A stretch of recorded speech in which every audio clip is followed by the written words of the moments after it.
देखो हमें कोई बंदा मारता है या हमें कोई हिट करता है तो हम कहते हैं हम इसको मारेंगे, हम भी इसको हिट करेंगे ताकि ये हमें दोबारा नहीं मारे। तो उसको हिट करने के लिए, उसको मारने के लिए आप बताओगे ना कि उसने क्या किया, ताकि उसको पुलिस जो है, हमारा कानून जो है वो उसको सजा दे चुके। जब इसको मैंने देखा, मैं अपना ऊपर जाके दिल हल्का कर रही, रोके इसके सामने बहादुरी दिखाई कि मैं बहादुर हूँ तो मेरी बहादुरी बेटी बनेगी और बहादुर से हर काम करेगी। 7 बजे मेरे पास रिपोर्ट आई है कि साबित हो गया है कि बेटी के साथ जना हुआ है, रेप हुआ है। उधर की लेडीज थी बेटियां, मैं उनको बहुत हिम्मत देती हूँ और उनको रिगार्ड्स देती हूँ जिन बच्चों ने मेरा साथ दिया उधर रहते हुए। उनको तो अप्रिशिएट करना चाहिए सबको कि जिस तरह उन्होंने ना डरे बगैर वो बच्चियां और डॉक्टर्स, एडमिन ऑफिसर सब चले हैं मेरे साथ, उनको सलूट है मेरी तरफ से। लेकिन इसके बाद बताने के बाद मेरी हालत थोड़ी, आई एम डाउन, मैं गिर गई। औरतें थी इधर की उधर की, सबने कहा मना किया नहीं जाना, न्यूज वालों में नहीं जाना, पुलिस को मत देना। लेकिन मैं ऐसी माँ नहीं हूँ। खाने के बगैर बैठे हुए, पानी के बगैर, गलत है, हो रहा है जो हो रहा है। Please Imran Khan president of Pakistan से मेरी अपील है, प्लीज अपनी सीट से उठ के जरा बाहर झांकें, खबरों से निकल के जरा बाहर झांकें कि उनकी माँ बेटियां, उनकी बहनें सेफ नहीं है। प्लीज हम लोग की मदद करें फाइनेंशियली तौर पे। मेरे पास घर नहीं है, हमारे पास कपड़ा नहीं है, गरम बिस्तर नहीं है, सर्दी सर पे खड़ी है। अस्सलाम वालेकुम नाज़रीन, मैं हूं फरा इकबाल और आप देख रहे हैं फरा टाइम्स। नाज़रीन, आज कहानी जो आपके साथ शेयर करने जा रही हूं वो बहुत ही ज्यादा दर्दनाक है। मतलब हम लोग हमेशा से सुनते आ रहे हैं कि जो है दुनिया में, हमारे पाकिस्तान में बहुत ज्यादा रेप केसेस जो है वो बढ़ते जा रहे हैं। लेकिन बहुत ही ज्यादा शर्मसारी वाली बात है, शर्मनाक वाली बात है कि हमारी बच्चियां भी, हमारी बेटियां भी इस मुल्क में महफूज नहीं है। हम लोग हमेशा सुनते हैं कि बच्ची को अगवा कर लिया, उसको वर्गला लिया, उसको ले गए, उसके साथ ज्यादती की और बला बला जो भी आजकल हो रहा है दरिंदगी का निशाना बनाया जाता है। आज की कहानी भी कुछ इसी तरह से ही है कि घर शिफ्ट करने के बहाने एक बंदे ने घर की मदद की है, सामान शिफ्ट किया और वहीं पे जो है उस बच्ची को दरिंदगी का निशाना बनाया है। सारी कहानी में इसी बच्ची से जानती हूँ, इसके घर वालों से जानती हूँ कि ये वाकया किस तरह से पेश आया। अस्सलाम वालेकुम। गुड़िया, क्या नाम है आपका? हिजल। हिजल हिजल हिजल नाम है। अच्छा, मुझे बताओ क्या हुआ था? ये बता सरप्राइज अंकल आए थे तो उन्होंने बोला कि चीज़ लेने चले, तो मैंने मम्मा को बोला कि मम्मा मैं चीज़ लेने जाऊँ, तो मम्मा ने ये बोला कि जाओ जल्दी आ जाना। तो मैंने बोला ठीक है। तो फिर उन्होंने बाइक स्टार्ट की, बैठे तो चीज़ की दुकान जहाँ से मैं चीज़ लेती थी उनको लेके गई, उन्होंने वहीं से बाइक टर्न कर ली। तो मैंने उनसे पूछा कि वो रही चीज़ की दुकान आप कहाँ लेके जा रहे? तो उन्होंने बोला अपने शॉप पे लेके जा रहा हूँ मैं। ठीक है। आप उनको पहले से जानते थे? जी। क्या करते हैं वो? पता नहीं। तो उनकी कौन सी शॉप है जिस शॉप पे वो आपको लेके गए? कोई था उनका जानने वाला चीज़ का, तो उन्होंने बोला वहाँ लेके जा रहा हूँ मैं। तो उतना उन्होंने मुझे चीज़ लाई है ना कुछ किया, पता नहीं कौन सी गलियों से लेके गए हैं।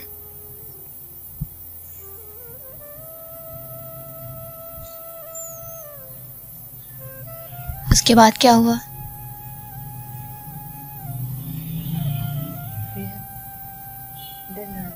गुड़िया, कोई बात नहीं, आप परेशान क्यों हो रहे हो? देखो मामा आपको मोटिवेट कर रही है ना, आप अच्छे बच्चे हो, आप तो बहुत बहादुर बच्चे हो।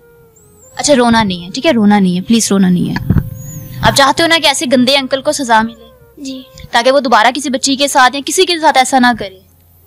देखो हमें कोई बंदा मारता है या हमें कोई हिट करता है तो हम कहते हैं हम इसको मारेंगे, हम भी इसको हिट करेंगे ताकि ये हमें दोबारा नहीं मारे। तो उसको हिट करने के लिए, उसको मारने के लिए आप बताओगे ना कि उसने क्या किया, ताकि उसको पुलिस जो है, हमारा कानून जो है वो उसको सजा दे चुके।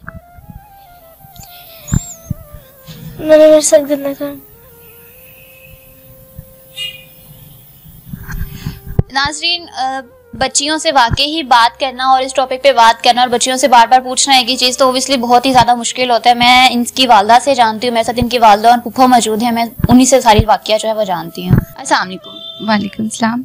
क्या लगती हैं आप जो है गुड़िया की? फूफो। सुबह लगती है। तो आप मुझे वाकया बताएं कि किस तरह से हुआ था, क्योंकि बच्ची जो है बहुत ज्यादा डरी हुई थी और वो बता नहीं पा रही है कि क्या हुआ है बेसिकली। दरअसल वो बच्ची को चीज के बहाने लेके गया, जैसे हालात जा रहे हैं, उसको पता था कि इनके पास खाने पीने को नहीं है, अगर मैं इसको चीज के लिए बोलूंगा तो ये मेरे साथ जरूर जाएगी।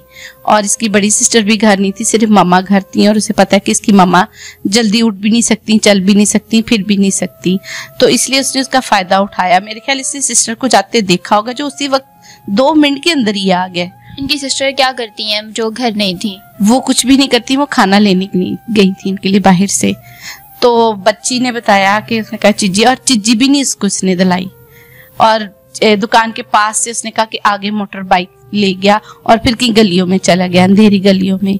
और फिर इसने कहा कि आप किसी को बताओगी, वो बच्ची के साथ इसने गंदा काम किया। तो बच्ची ने बड़ी चीखे चूखे मारी, मुंह बंद कर दिया इसने इसका, और फिर बोला कि अगर तुम किसी को बताओगी तो मैं आपको जान से मार दूं। इसने कहा था मैं दीदी को और मामा को बताऊंगी, तो उसने कहा तुम बता दो, मैं जान से मार दूंगा। तो फिर जब ये गुड़िया घर वापस आई है तो इसने आते ही आपको बताया कि उसने मेरे साथ इस तरह ज्यादती की है? नहीं, इसने आते बिल्कुल नहीं बताया। जाहिर बात है वो बच्ची थी, उसने डराया हुआ था कि मैं मार दूंगा आपकी मामा को भी, दीदी को भी। जाहिर बात है, तो वो तो फिर बच्ची थी ना। तो फिर उसने नेक्स्ट डे बताया कि मामा को शक पड़ा कि बच्ची बड़ी बीमार बुखार सा लग रहा है, तो वैसे भी उससे कुछ तकलीफ बर्दाश्त नहीं हो रही थी। तो फिर उसको बताना पड़ गया कि मामा मेरे साथ ऐसे ऐसे हुआ है। तो फिर मुझे कॉल की गई कि बच्ची के साथ ऐसे हुआ है। मैंने कहा फौरन इसको हॉस्पिटल ले जाओ। उसकी मामा उसी वक्त उसको हॉस्पिटल ले गई हैं और जाके टेस्ट वगैरह भी इसका करवाया, तो फिर साबित हो गया था कि बच्ची के साथ गलत काम हुआ है। तो घर में इसके वालिद या इसके भाई और कोई नहीं है, मर्द कोई भी नहीं है? नहीं, इनके घर मर्द कोई भी नहीं है। ये 2 बहनें और एक मामा है बस। और वालिद का हमें पता नहीं कि कहाँ है कहाँ नहीं, कुछ पता नहीं है। उसके बाद फर्दर प्रोसीजर क्या हुआ था? आपने पुलिस में FIR लिखवाई? जी नहीं, हमने उसी वक्त पुलिस में तो नहीं लिखवाई थी, लेकिन जो हॉस्पिटल की पुलिस होती है मौजूद, वहाँ उन्होंने कुछ थोड़ी सी कार्रवाई की थी। वो आगे जो हॉस्पिटल में जो कुछ हुआ उनकी मदर को पता है। जी नाज़रीन, मैं हॉस्पिटल के बाद वाला वाकया जो इनकी वालदा से जानती हूँ। अस्सलाम वालेकुम। वालेकुम सलाम। कैसे हैं आप? कैसी लग रही होंगी? मुर्दा समझे, एक मुर्दा लाश से बात कर रहे हैं। पूछिए। देखिए आंटी, सबसे पहले तो मैं मतलब आपको अप्रिशिएट ही करूंगी, क्योंकि देखिए बहुत सारे हमारे दुनिया में, हमारे मुल्क में ऐसे हाल वाकया होते हैं जो उनकी वालदा हैं, उनके घर वाले इस चीज़ को छुपा देते हैं, ठीक है। लेकिन आपने मजबूत कदम उठाया अपनी बच्ची के लिए, ताकि आपकी बच्ची भी महफूज रह सके, औरों की बच्चियां भी महफूज रह सके। तो आप मुझे बताएं कि हॉस्पिटल में जब आपने DNA करवाया, टेस्ट करवाया, तो उसके बाद क्या प्रोसीजर हुआ था? ये प्रोसीजर हुआ था कि बेटी ने बताने के बाद मैंने खुद उसको चेक किया था घर पे। मुझे अच्छा नहीं लगा। मैं इसको टेम्परेचर से और उसकी आंखों के नीचे हल्के थे और एकदम मुरझा जाना चेहरा। ये जान तो इतनी खूबसूरत बेटी है मेरी, ये कि दुनिया मरने वाली इस पे, ठीक है। जब इसको मैंने देखा, मैं अपना ऊपर जाके दिल हल्का कर रही, रोके इसके सामने बहादुरी दिखाई कि मैं बहादुर हूँ तो मेरी बहादुरी बेटी बनेगी और बहादुर से हर काम करेगी। दीदी को कॉल करते हुए मैं इसको हॉस्पिटल ले गई। उसी सेकंड 15-20 मिनट के अंदर इसको मैंने तैयार किए, इसको ले गई। जो एडमिन ऑफिस मैंने पर्ची बनवाई, मैंने इस पे रेप पर लिखवाया। उनका ये पुलिस केस है। मैंने कहा आप लिख के दे मुझे, मैं हर चीज करूंगी। एडमिन ऑफिस कैसी था, एडमिन ऑफिस को पढ़ाया, दिखाया सारा। पुलिस केस बन रहा है। मैंने कहा एविडेंस खत्म होने से पहले आप लोग मेरी बात को अंडरस्टैंड करना होगा। एविडेंस मैं अपनी बेटी के खत्म नहीं होना चाहती। डॉक्टर्स को कहें आप अपना जो भी है मेरा साथ दे, मैं बाद में पुलिस का और सबका साथ दूंगी, उसको पकड़वाने में मदद करूंगी। हिम्मत नहीं आ रही है। सबसे पहले आपने एविडेंस जो है वो कलेक्ट किए? सबसे पहले मैंने ट्रीटमेंट के लिए इसको भेज दिया अंदर। ट्रीटमेंट होता रहा, 7 बजे मेरे पास सामने रिपोर्ट आई 7 PM 7 बजे मेरे पास रिपोर्ट आई है कि साबित हो गया है कि बेटी के साथ जना हुआ है, रेप हुआ है। उसके बाद नेक्स्ट आपने पुलिस में FIR लिखवाई, उनको बताया कि मेडिकल हो गया है बच्ची का। उधर की लेडीज थी बेटियां, मैं उनको बहुत हिम्मत देती हूँ और उनको रिगार्ड्स देती हूँ जिन बच्चों ने मेरा साथ दिया उधर रहते हुए। उनको तो अप्रिशिएट करना चाहिए सबको कि जिस तरह उन्होंने ना डरे बगैर वो बच्चियां और डॉक्टर्स, एडमिन ऑफिसर सब चले हैं मेरे साथ, उनको सलूट है मेरी तरफ से। लेकिन इसके बाद बताने के बाद मेरी हालत थोड़ी, आई एम डाउन, मैं गिर गई, बहुत रोई। सब औरतें थी इधर की उधर की, सबने कहा मना किया नहीं जाना, न्यूज वालों में नहीं जाना, पुलिस को मत देना। लेकिन मैं ऐसी माँ नहीं हूं, दुनिया में लाखों करोड़ों बेटियां बैठी हैं जिनकी हिफाजत करना हर किसी का काम है। जिस भरोसे से जिन बेटियों के साथ हुआ वो बेटियां भी मेरे साथ आके बैठ गई। किस भरोसे से बैठी कि हमें ऐसी माँ चाहिए जो हम लोगों को साथ दे, हमें डराए ना। देखिए, ये वाकई ही बहुत ही ज़्यादा काबिल एहतराम वाली बात है कि आपने इस बात को छुपाया नहीं है, आपने अपनी आवाज़ उठाई है, अपनी बच्ची को तहफ़्फ़ुज़ देने के लिए आवाज़ उठाई है। अच्छा, मैं यहाँ पे एक सवाल करूँगी, आप मुझे बताएं कि सरफराज जो है इस आदमी को आप लोग जानते हैं? मैंने इससे हेल्प ली थी सिर्फ लगेज सामान उठाने के लिए कि थोड़ा सामान उठा के मुझे सुजुकी में रख दें। मैं इसे नहीं उठाया जा रहा, ना मेरी बेटी उससे छोटी है अभी वो। उसने हेल्प की, यहाँ तक छोड़ के गया। उसका नाम पहले सरफराज, सही नाम तो सरफराज है, अली उसने बताया। फर्स्ट ऑफ ऑल तो वो अली के नाम से चलता हुआ है। जब भी आप कितने अरसे से उसको जानते हैं? 15 डेज, जब से ये शिफ्टिंग का चक्कर हुआ उसी दिन से 20th को ये कहानी खत्म होती है जहाँ इससे मैं इस बेटी के साथ गलत किया, जिना किया। तो मतलब सिर्फ आप उस बंदे को सिर्फ इतना जानती क्योंकि वो गली मोहल्ले का था, उसने सामान शिफ्टिंग में लगेज ऊपर लेके आने में आपकी मदद की है? बिल्कुल, नशात से यहाँ तक आने में मेरी मदद की, लगेज उठाने में मेरी मदद की, और खुद ही दूध लाता था, चाय बनाता था कि आंटी ऐसा ये वो। कई सौ की बेटियां मेरी नजर के सामने, कोई ऐसी बात नहीं। लेकिन एक बेटी खाना लेने गई थी, मैं काम कर रही थी और जल्दी जल्दी हाथ गंदे थे, तो मैंने कहा जल्दी से आप लोग ना चीज लेके आओ। उसने कहा सरफराज अंकल मैं नहीं जा रही। पहले बेटी ने इनकार किया, कहती मैं मामा से पूछ लूं। उन्होंने कहा हाँ जाओ मामा से पूछो। मेरे से पूछते हैं, मैंने कहा आप जल्दी आओ ना चीज लेके। इतना था माँ को कि मेरी बेटियां झूठ नहीं बोलती मेरे से, और मैंने सिखाया भी यही है कि जो अच्छी माँ दोस्त हो सकती है वो कोई भी दोस्त नहीं हो सकता। जब भी कभी कोई बात हो माँ को सबसे पहले आके बताओ। उसने इसी तरह किया, बताया मुझे, खुद नीचे छोड़ के चला गया। लेकिन जो आपको सारी पहले स्टोरी बताई गई, सारा बताया गया, वो रियल है, हर चीज रियल है। एविडेंस मांगते हैं पुलिस वाले। मेरे हस्बैंड के टाइम पे भी एविडेंस मांगे, देने की कोशिश की, लेकिन उसने एक नहीं सुनी। आर्य बाजार का TSI है, इन्वेस्टिगेशन ऑफिस। आपके हस्बैंड क्या करते थे? किस चीज का एविडेंस आपने पुलिस को दिया? मेरे हस्बैंड को इस चीज का कि हमारे क्रिश्चियंस में जो है दोबारा निकाह नहीं हो सकता। उन्होंने ना मुझे डाइवोर्स दी है, ना कोई खर्चा, ना कुछ पूछ रहे हैं। हम लोग कोई चीज ना फेंक के चले गए अपनी माँ के साथ। मेरी सगी पुप्पी है, उसकी भी बेटी है। मैंने आज तक कभी किसी पे उंगली नहीं उठाई क्योंकि मैं जानती हूँ कि मेरे घर में बेटियां थी। अभी भी माशाल्लाह आपकी बेटियां हैं, दो क्यों नहीं है? हैं। ये है कि मैं आज इसलिए आवाज उठा रही हूँ कि जो कि इस तरह की औरतें हैं, सासें हैं, माएँ हैं, जो बेचती थी अपनी बेटियों को, बगैरती करती हैं। सो सॉरी कि मैं व्यूज पास कर रही हूँ, मुझे करना नहीं चाहिए, लेकिन मैं ना हिम्मत हारती जा रही हूँ कि कितने लोगों को अभी मैं कितने और एविडेंस इन सबको चाहिए मेरी फूल जैसी बच्ची के लिए, और जिनको हम अपनी हेल्प के लिए बोल रहे हैं हम आपसे शादी कर लें, हम आपसे ये कर लें, उनको हेल्प करें, मदद करें। अभी अपनी माँ बेटियों पे नजर मत रखें इन पे। हम इसलिए नंबर नहीं दे रहे हैं, अपना व्हाट्सएप नंबर क्यों नहीं दे रहे हैं, डर रहे हैं हम लोग। अब तो मुझे डर लग रहा है जैसे न्यूज वाले कॉल ये करे, अब जिस तरह हमारा पता लगवाया जा रहा है कि हमें यहाँ से गैप करवा दिया जाए।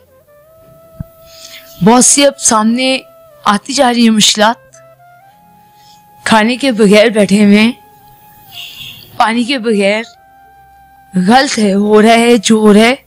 Please Imran Khan president of Pakistan से मेरी अपील है, प्लीज अपनी सीट से उठ के जरा बाहर झांकें, खबरों से निकल के जरा बाहर झांकें कि उनकी माँ बेटियां, उनकी बहनें सेफ नहीं है। आपको एक जगह नहीं देखना, आपने चारों तरफ जगहें देखनी है। मैं आपसे अपील करती हूँ, प्लीज बाहर आए, देखें क्या चल रहा है इस पाकिस्तान में। मैं आपके साथ चलती हूँ, मैं एक औरत होने के नाते मैं बहादुरी का मुजाहिरा दिखाती हूँ कि मैं क्या हूँ, क्या है। प्लीज हम लोग की मदद करें फाइनेंशियली तौर पे। मेरे पास घर नहीं है, हमारे पास कपड़ा नहीं है, गर्म बिस्तरे नहीं है, सर्दी सर पे खड़ी है, मैं ठीक नहीं हूँ। मेरी छोटी बेटी के लिए किया जाए, मेरी बड़ी बेटी जो उसके लिए किया जाए, और अपनी पनाह में लेके अपने जो है अब जो डर रहे हैं हम लोग कि कोई गलत नहीं हो जाए, इसो के गलत हो भी जाएगा, लेकिन उन माँ बाप के लिए ये सबक होगा कि अपनी आवाज बुलंद करनी है और आपके साथ चलना है। अब चलाएं पाकिस्तान को, आप चला सकते हैं, मैं कह रही हूँ आपको। लेकिन कुछ बातें ऐसे सामने आ जाती हैं जो मैं शायद जिंदगी में रहूं या ना रहूं, लेकिन मैं चाहती हूँ कि मैं उन माँ बाप के लिए, उन मिनिस्टर्स के लिए, उनके लिए एक दूसरे पे आपस में गंद उछालने के बजाय आवाम को देखें। आवाम के लिए आवाम चुनती है आप लोग को अपने लिए, और अगर आप चुनेंगे सिर्फ अपनी मिनिस्ट्री चलाने के लिए, अपना नाम बढ़ाने के लिए, फाउंडेशंस हासिल करने के लिए, तो this are very wrong. Please. जी नाज़रीन, वाकई आंटी जो है बिल्कुल ठीक कह रही हैं कि हमारी गवर्नमेंट अगर प्रॉपर तरीके से, एक प्रैक्टिकल तरीके से एक्शन लेगी तो हमारी बच्चियां, हमारी बेटियां हमारे मुल्क में बिल्कुल महफूज हैं। हमारा पाकिस्तान है, हमारी बच्चियां यहाँ पे बहुत ही आज़ादाना तरीके से घूम सकती हैं। लड़कियां जो है वो लड़कों से ज्यादा जो है शाऊर रखती हैं, ज्यादा तालीम याफ्ता हैं, वेल एजुकेटेड, और ज्यादा अच्छी तरीके से जो है अपने घर को, अपने आप को बेहतर तरीके से सर्वाइव कर सकती हैं, चला सकती हैं। लेकिन सिर्फ ये एक रेप वाला जो चक्कर है, ये अगर खत्म कर दिया जाए, बदफेली खत्म कर दी जाए, दरिंदगी जो है हमारे मुल्क में बेइंतहा की फैल चुकी है, अगर ये खत्म की जाए तो हमारी बच्चियां वाकई ही सीरियसली महफूज हैं। और यहाँ पे अगर कैमरामैन आपको दिखाता चले तो ये वाकई जो है इनके पास कुछ भी नहीं है। मैं अभी जहाँ बैठी हुई है बिल्कुल जमीन पे बैठी हूँ, इसके ऊपर चादर बिछी हुई है, जमीन के ऊपर मैं यही जमीन पे बैठी हुई हूँ, बेड तक नहीं है, चारपी तक नहीं है जिसपे ये सो सके। मतलब बच्चियां और आंटी जो है बहुत ही मुश्किल तरीके से गुजारा कर रही हैं। अभी मुझे बता रही थी कि मालिक मकान जो है इन्होंने भी जवाब दे दिया है न्यूज में आने की वजह से, या ये जो हादसा हुआ है इस वजह से। मतलब आप ये देखो कि मालिक मकान जो वो भी कॉपरेट नहीं कर रहे हैं। ठीक है, किराया देना है, रहना है, लेकिन कॉपरेट जो है वो एक आम लोग नहीं करेंगे तो किस तरह से जो है रहना होगा। स्क्रीन पे इनका नंबर है। स्पेशली मैं ये बात क्लियर करती चलूं कि खुदारा आप तंग नहीं करें। देखिए, आपकी भी बेटियां हैं, आपकी भी बच्चियां हैं, आपकी भी माँ है, आपकी माँ जैसी है, बच्चियां हैं छोटी, क्यों तंग कर रहे हैं आप इन्हें? फोन करके तंग नहीं करें। अगर हेल्प नहीं करनी है तो खुदारा फोन भी नहीं करें। अब हेल्प करें, फोन करें सिर्फ हेल्प के लिए, बिला वजह ये जो ऊंट पटांग से आप कमेंट्स करते हैं या ऊंट पटांग से हरकतें कर रहे होते हैं। इवन दैट हमारा जो ऑफिशियल नंबर चल रहा है, हमारे ऑफिशियल नंबर पे बहुत सारे लोग इस तरह से कांटेक्ट करते हैं कि हमें फलां का नंबर चाहिए, मुझे उनकी हेल्प करनी है, मुझे उनसे शादी करनी है। इस तरह से नहीं करें, आप इनकी हेल्प करें और गलत कमेंट जो है पास करना जो है बंद करें। ये बात थोड़ी सी तल्ख जरूर है, लेकिन मैं करूंगी जरूर। जो लोग बिला वजह लोगों को तंग करते हैं, वो अगर ये बात अपने आप पे अपने ऊपर सिचुएशन अगर सेट करें, अगर उनके घर में ये सारा वाकया हो जाए, उनके घर में सिचुएशन क्रिएट हो जाए, तो उनको लोग इस तरह से तंग करें, उनकी गैरत क्या कहेगी? उनकी गैरत यही कहेगी कि मैं जाके उस बंदे को फायर कर दूं, मैं जाके उस बंदे को मार दूं। तो प्लीज हर कहानी को, हर सिचुएशन को अपने घर पे फिट करने की कोशिश किया करें, क्योंकि जब आप अपने घर के एंगल से सबको देख रहे होते हैं ना, तो आपको एक सिंपैथी, एक हमदर्दी नजर आ रही होती है, और आप गलत वे पे नहीं जाते हो, अच्छे वे पे जाते हो, राइट वे पे जाते हो, और गलत करने की कोशिश भी नहीं करते हो। तो खुदारा हेल्प आउट करें, ठीक है, और बिला वजह मजाक बनाने की जरूरत नहीं है। जी नाज़रीन, मुझे दीजिए इजाजत, फिर मिलेंगे। अपना बहुत सा ख्याल रखें। अल्लाह निगहबान।